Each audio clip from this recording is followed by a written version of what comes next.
Guys, welcome to the second part of the video, how to get a medical representative job.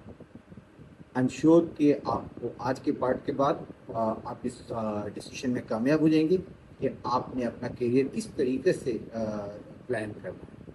चलते हैं video की तरफ ताकि आप हासिल कर सकें न्यू इन्फॉर्मेशन। यहाँ तक तो हम पहुंच गए, अपने पहले पार्ट के ऊपर छोड़ दिया कि मेडिकल रैप अगर एक नॉन मेडिकल प्रोफेशनल है तो वो किस तरीके से जो है अपना फार्मास्यूटिकल कंपनी को ज्वाइन करेगा।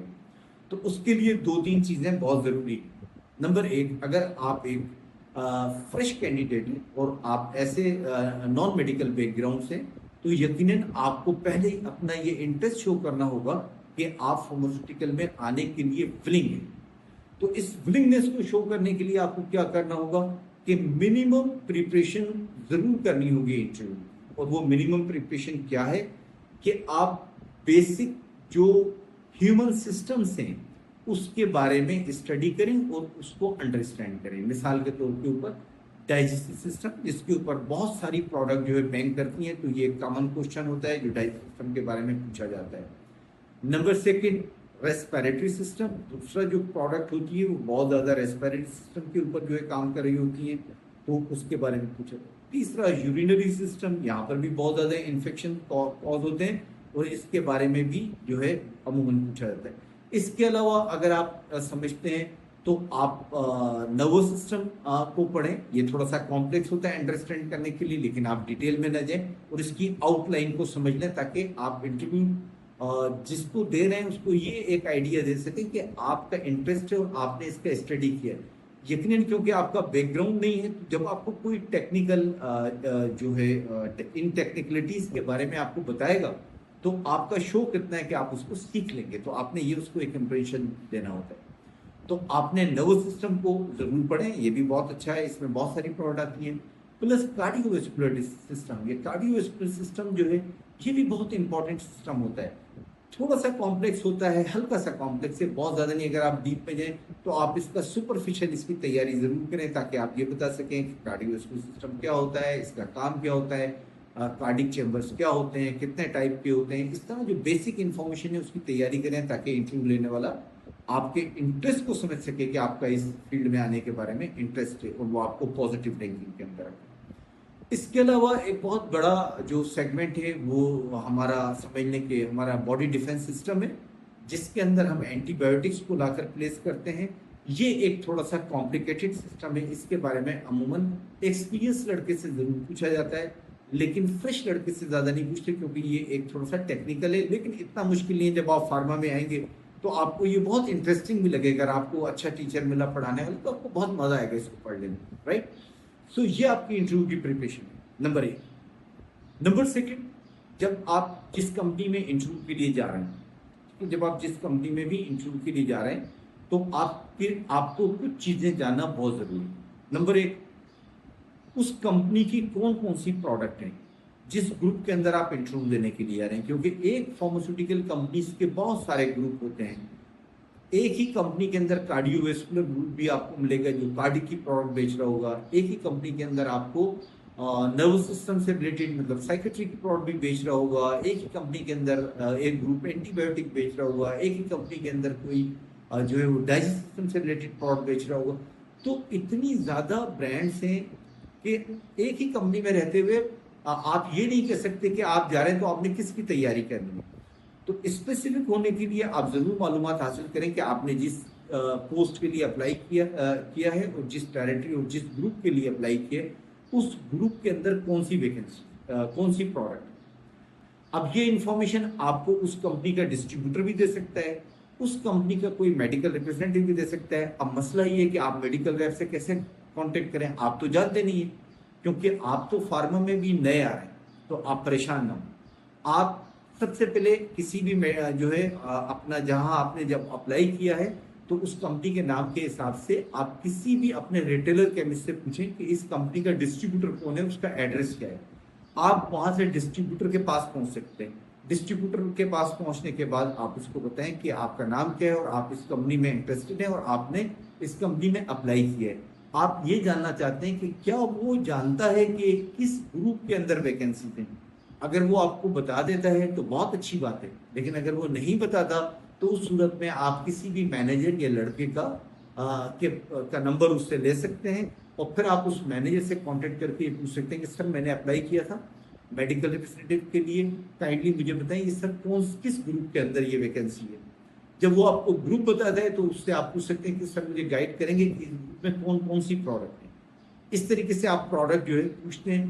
बाज दफा हो सकते हैं कि आप उसी मैनेजर से बात करो जिसकी जिसकी जिसकी टेरिटरी, जिसके पास ये वैकेंट टेरिटरी है, तो एक बड़ा इंप्रेशन पॉजिटिव उसके ऊपर पड़ गया कि आप इस जॉब के लिए कितने इंटरेस्टेड हैं और आप इस जॉब के लिए कितने विलिंग हैं और आप इसके लिए किस तरह तैयारी कर रहे हैं, तो वो आपको हेल्प आउट करेगा। फार्मा में लोग जो है बहुत कोऑपरेटिव होते हैं और वो जूनियर्स लोगों के साथ तो बहुत ही एक दूसरे को हेल्प आउट करते हैं ताकि वो किसी प्रॉब्लम में न जाए। तो जब आपके मैनेजर ने भी आपको हेल्प आउट कर दिया, अब आप अपनी इंटरव्यू की प्रिपरेशन करें। आपको पता चल गया कि मेरे ग्रुप के अंदर ये 5 प्रोडक्ट हैं या 6 ब्रांड हैं। अब आपको ये पता चलना चाहिए, आप उस कंपनी के मैनेजर से पूछ सकते हैं, उस कंपनी के लड़के से पूछ सकते हैं। कुछ भी ना हो तो उस मेडिसिन का नाम डालें गूगल के ऊपर उसका नाम डालें और उसके अंदर लिखें कि इसकी इंडिकेशन बताएं ये प्रोडक्ट किस किस मर्ज में दी जाती है। अब वो आपको बताएगा भाई ये सीने की जलन में दी जाती है, या ये प्रोडक्ट जो है वो यूरिनरी ट्रैक्ट इन्फेक्शन में दी जाती है, या ये प्रोडक्ट जो है आपका जो है वो कोई आपका रेस्पिरेटरी डिजीज में दी जाती है। वहां से आपको ये पता चल जाएगा कि आपको किस सिस्टम के ऊपर ये प्रोडक्ट जाके काम कर रही है। आपने उसी सिस्टम के बारे में तैयारी करनी है, ठीक है। अगर डाइजेस्टिव सिस्टम में वो दी जा रही है तो आप डाइजेस्टिव सिस्टम की तैयारी करें, रेस्पिरेटरी में दी जा रही है कार्डियो, तो आप उन सिस्टम को पढ़ लें। ये सिस्टम अब रेलेवेंट हो जाएंगे। इंटरव्यू लेने वाला आपसे इन्हीं सिस्टम के बारे में पूछेगा क्योंकि उसने इन प्रोडक्ट को आपसे प्रमोट कराना है, और जब आप उसको इस बारे में जवाब देंगे तो यकीनी सी बात है कि उसके ऊपर एक पॉजिटिव इंप्रेशन पड़ेगा और वो कहेगा लड़के की प्राइमरी जो एटलीस्ट तैयारी है वो मुकम्मल है, जब मेरे पास टीम में आएगा तो मैंने इसको आगे लेकर जाना है। तो आपका एक बड़ा पॉजिटिव इंप्रेशन होगा। तो आप इस तरीके से अपने सिस्टम की तैयारी करें, ठीक है। नंबर 3, आप मेरे उसमें आइए अपना प्ले लिस्ट के अंदर और वहां पर इंटरव्यू में देखें, मैंने एक वीडियो बनाई है कि आप इंटरव्यू की तैयारी किस तरीके से करें। आप उस वीडियो को देखिए, 4 स्टेप की वीडियो है, उसके हिसाब से आपको एक आइडिया हो जाएगा कि आपने किस तरीके से अपनी तैयारी करनी है, ठीक है। और उसके बाद अपने इंटरव्यू में अपेयर हो जाए। इंटरव्यू में आप अपेयर होंगे, आपकी तैयारी होगी तो आपको इंशाल्लाह ताला कामयाबी मिलेगी। अब जब आपने अपनी फील्ड को ज्वाइन कर लिया तो इसके बाद आपका मैनेजर, जिस तरह मैंने आपको बताया कि बहुत सारी चीज़ों के बारे में वो आपको ट्रेनिंग देगा, वो प्रोडक्ट ट्रेनिंग हो, वो आपकी मार्केट में जाने की ट्रेनिंग हो, वो कस्टमर से इंटरेक्शन कराने की ट्रेनिंग हो, वो आपको टेरिटोरियल एरिया एलोकेशन बताएगा कि ये आपका एरिया है, वहाँ पे डॉक्टर की लोकेशन बताएगा, हर चीज़ आपको वो बताएगा, तो आप वहाँ से आगे की तरफ चल पड़ेंगे। अब इस फील्ड के अंदर बहुत सारे अच्छी चीज़ें हैं और बहुत सारी खराब चीजें। अच्छा गैस, तो टारगेट अचीव करना मेडिकल रिप्रेजेंटेटिव की प्राइम रिस्पॉन्सिबिलिटी है। मेडिकल रैप को रखा ही इसलिए जाता है कि वो अपनी प्रोडक्ट को जाके अपने डॉक्टर्स के पास प्रमोट करे और उनसे डिजायर्ड शेयर अपना स्नेच करे ताकि कंपनी के टारगेट अचीव, क्योंकि आपके टारगेट अचीवमेंट के ऊपर ही पूरी कंपनी रन हो रही होती है। सो target achievement is very important. इस सिलसिले में आपको समटाइम ऑड टाइम्स वर्किंग करना पड़ती है। समटाइम मेडिकल रिप्रेजेंटेटिव को लेट आवर्स के डॉक्टर्स 3 बजे, 2:30 बजे, 3:30 बजे डॉक्टर बैठ रहे होते हैं, जो लेट आवर्स के डॉक्टर्स होते हैं, उनके ऊपर कंसंट्रेट करने के लिए अपनी टेरिटरी में रुकना भी पड़ता है। तो इस तरीके से मेडिकल रिप्रेजेंटेटिव की जॉब एक कंपैरेटिव टफ जॉब है, क्योंकि सेल्स की जॉब हमेशा टफ होती है, क्योंकि सेल्स में जो सेल्स पर्सन होता है उसकी अपनी लाइफ, प्रोफेशनल लाइफ मुंसलिक होती है उसके कस्टमर के साथ। तो जिस तरीके से उसके कस्टमर के साथ उसकी कंफर्टेबिलिटी बनती है उसी तरीके से उसकी सक्सेस हासिल होती है। तो ये उसके अंदर एक ऐसा एरा है। लेकिन कुछ एरा जो है वो बहुत अच्छे भी हैं। मसलन जब आपने अपने टारगेट्स को अचीव किया तो फिर टीम के अंदर आपकी एक रिकॉग्निशन होती है, आपके अंदर एक feeling and sense of achievement आती है, आपके अंदर एक ऐसी फीलिंग आती है जो अनएक्सप्रेसिबल होती है कि मैं इस काबिल हूँ कि मैं किसी एक पूरे ह्यूमन को एक कन्वर्ट कर सकता हूँ अपने न्यू आइडियाज के ऊपर जो मैंने उसको सेल किए। सो ये जो एक खुशी है ये मेडिकल रैप की अनएक्सप्रेसिबल है और इसको कोई इंसान फील नहीं कर सकता। जिस दिन आप अपने कस्टमर को विन करते हैं, जिस दिन वो आपकी पहली प्रेस्क्रिप्शन निकालता है, उस दिन जो आपकी एक्साइटमेंट होती है, मैं समझता हूँ कि उस एक्साइटमेंट को शायद वही एक मेडिकल रैप जो है वो उसको महसूस कर सकता है, उस खुशी को जो उसने मेहनत के बाद उसको रिवार्ड मिलता है। तो ये बहुत अच्छी इंटरेस्टिंग जॉब है। लोगों ने इसको बहुत नेगेटिव भी पोर्ट्रे किया हुआ है, लेकिन हर फील्ड में पॉजिटिव और नेगेटिव होते हैं। आपने हमेशा अगर कामयाब होना है तो पॉजिटिव के ऊपर निगाह रखें। जब आप पॉजिटिव पे निगाह रखेंगे तो आप कामयाब होंगे। ठीक है गाइस, तो अभी तक हमने आपसे ये बात करी कि मेडिकल लैब्स की क्या मामला है। इस फील्ड की अच्छी चीज ये है कि मेडिकल रिप्रेजेंटेटिव की जॉब जो है एक बहुत पॉजिटिव और रेस्पेक्टेबल जॉब है। आपका इंटरेक्शन पढ़े लिखे लोगों से होता है, आपका इंटरेक्शन डॉक्टर से होता है। यकीनन डॉक्टर जो है इस सोसाइटी की क्रीम है, तो आपको एक अच्छे तबके के साथ इंटरेक्शन करना पड़ता है। ऑल्दो साइड बाय साइड आपका एक काम होता है कि आप अपने जो केमिस्ट होता है उसके साथ भी इंटरेक्शन रखें, ताकि क्योंकि केमिस्ट एक ऐसा मीडिया होता है जो आपको इंफॉर्मेशन प्रोवाइड करता है रिगार्डिंग डॉक्टर।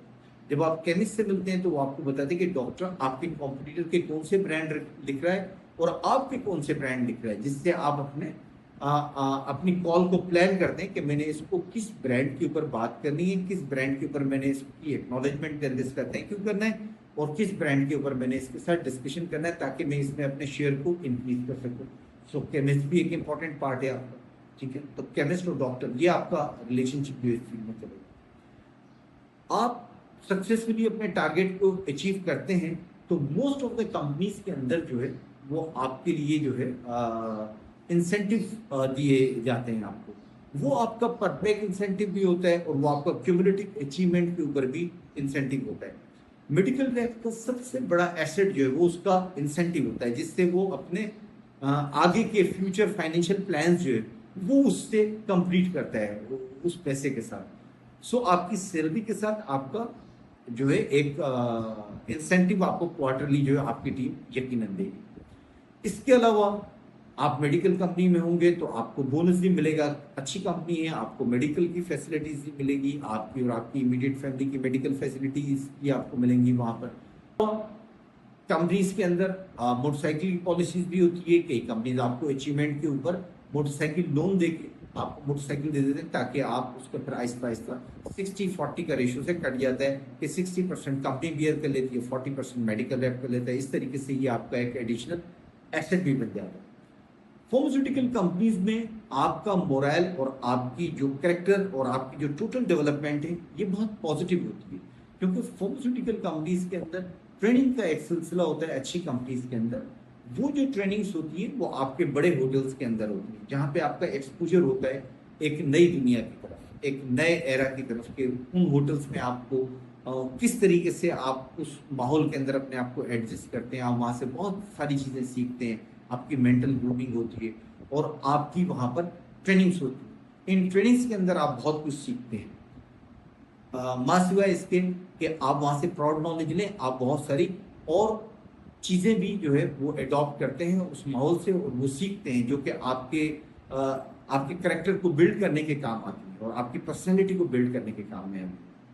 इसके अलावा बहुत सारी कंपनीज के अंदर एब्रॉड टूर्स होते हैं जो कि आपको एज ए इंसेंटिव दिए जाते हैं।